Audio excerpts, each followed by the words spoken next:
ஒரு மகிழ்ச்சியான செய்தி. இதயம் நல்லெண்ணெயின் விலை லிட்டருக்கு ரூபாய் 105 குறைஞ்சிருக்கு. செப்டம்பர் 2023ல 1 லிட்டர் இதயம் நல்லெண்ணெயின் அதிகபட்ச விலை ரூபாய் 503. ஆனா இப்ப 1 லிட்டர் இதயம் நல்லெண்ணெயின் விலை ரூபாய் 398 மட்டும்தான் தமிழ்நாட்டுல. அப்ப இனிமே எல்லாரும் இதயம் நல்லெண்ணெய் வாங்கலாம் இல்ல? கேரள அரசின் குழந்தைகள் நலத்துறை சார்பில் வீடு வீடாக சென்று சிறுவர் சிறுமிகளுக்கு ஆலோசனைகள் வழங்கப்பட்டு வருகின்றன.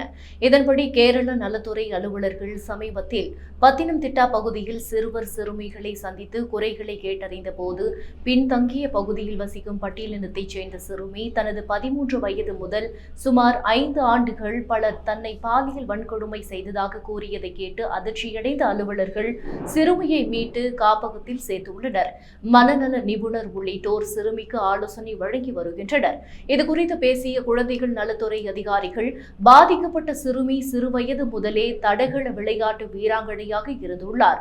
பக்கத்து வீட்டைச் சேர்ந்த இளைஞர் சுபீன் சிறுமியின் 13 வயதில் பாலியல் வன்கொடுமை செய்ததை வீடியோவில் பதிவு செய்து வெளியிட்டதை பார்த்த அவரது நண்பர்கள் மற்றும் பலர் சிறுமியை மிரட்டி வன்கொடுமை செய்துள்ளனர் என்று தெரிவித்தனர்.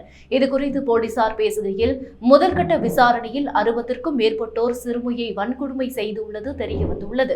இதுவரை 15 பேரை கைது செய்துள்ளோம். விரைவில் அனைவரும் கைது செய்யப்படுவார்கள் என்று தெரிவித்தனர்.